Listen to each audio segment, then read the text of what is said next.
Yo guys, what's up? It's Piff, and in today's video I'm just going to be going more in depth on the Serendipity showcase and showcasing some brand new mods, not only to this update but to Grand Theft Auto 5 in general. And that means that it's new to Grand Theft Auto 5 on the PS3, the Xbox 360, and even the PC. No one has gotten this in depth with the map editor or real-time map mods than the developers of Serendipity, or more so Too Much For You has.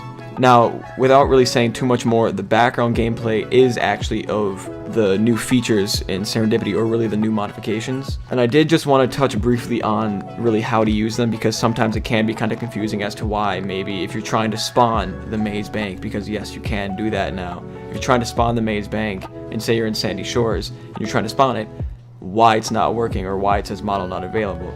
Now, I just want to touch on a few things, but before that, I just want to say that no, I am not sponsored by Serendipity. And I say that just because I don't often make, or I don't think I ever have made, two showcases for menu back to back for my videos. I've always tried to at least space them out by one. But in saying that also, I wouldn't mind being sponsored. 1,000 referrals. Jordan. But in saying that, I just thought that these mods were too unique and fun to use and new to just kind of blow them over and have like a minute segment and a 10-minute video for my Serendipity showcase. I wanted to get more in depth with them. And nah, Jordan, I'm fucking with you, I don't really care.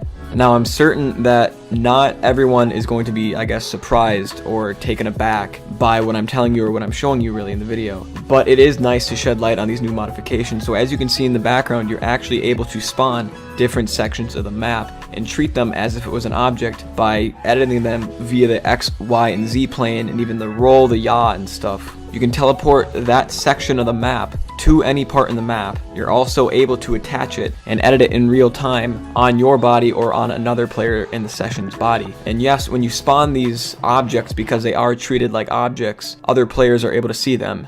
Now, when you spawn it, you may notice like it looks kind of shitty, and that is just simply because it's like a low poly version or an untextured version of the actual map itself.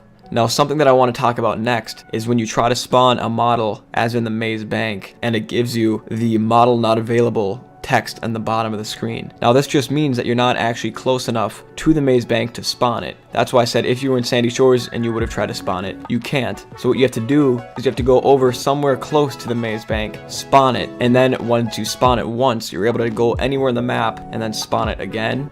Now, this is not the case for every single object on the object spawner. This is only the case for the roller coaster, the purple dinosaur, the graffiti boat, the eclipse tower, FIB building, maze bank, and the hospital. Everything else in the object spawner menu you're able to spawn just wherever without any trouble. It's just because some people have been kind of confused as to how to do this. And now I'm going to kind of shift gears and talk more about the drawable manager, which will be playing in the background right now. The drawable manager is something that allows you to actually edit the map or parts of the map in real time. Now, this is something, before I even tell you exactly how to use it or what it is, this is something that other players are not able to see. This is only for you. It's only local in client side, not server side. So when you turn the ESP on, it basically gives you a line to every drawable near you, and then the button right below it that says edit closest drawable will just draw the closest one near you, and it will let you edit it, as in it will let you edit the X, Y, and Z plane, and then the scale. And then the scale is what it does, is it makes it bigger or makes it smaller.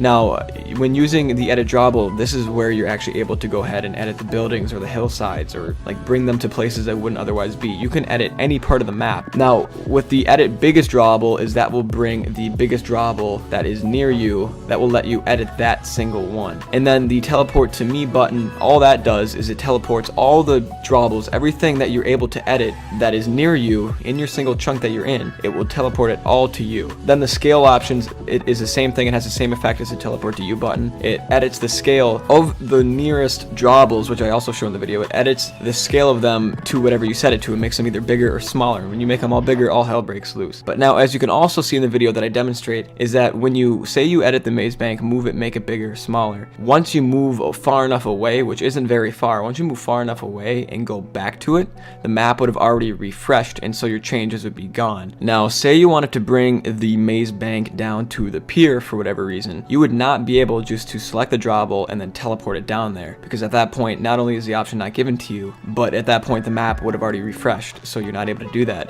So if you want to do that, you have to painstakingly move the maze bank manually, as in changing the X, Y, and Z values as you're like right next to the bank as you're moving it. So guys, just to kind of wrap everything up, I'm going to do a little summary of what I just said. So if you're trying to spawn part of the map or one of the objects that says model not available, you have to go to its original location in the map to first spawn it. Once you spawn it that first time at its original location, you're able to do whatever you want with that object, as in spawn it anywhere else in the map, attach it to other players, etc, etc, treat it like a normal object. This is not the case for the other objects in the menu, only the ones that give you the model not available, or like props and whatnot. And yes, anything with the object spawner players are able to see. Now that is not the case with the drawables. The drawables players are not able to see, or in other words, the real-time map modifications by changing the scale or moving in real time sections of the map. Again, players cannot see that. So don't like change the size of the maze bank and then expect, players to see this. So guys, again, I just wanted to make this video because I thought this is a really cool,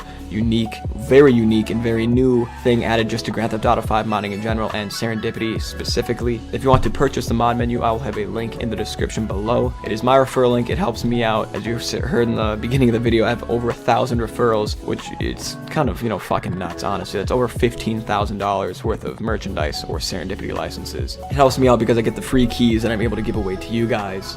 Anyway guys, I hope you guys enjoyed the video. I do plan on doing more and more kind of videos where I don't only show a menu, but I also more go in depth with the menu. I plan on doing like kind of more structured videos like this than just what I've done previously with my channel. I also hope to upload more often, because I don't want to see my channel die, because that's kind of what's been happening lately. Not only with my channel, but with modifications or mods on old gen kind of period. Not only on GTA, but on all the other games. So anyway guys, I'll talk to you guys later. My Twitter's in the description. Don't forget to follow me and stay up to date. I'll talk to you guys later. Peace.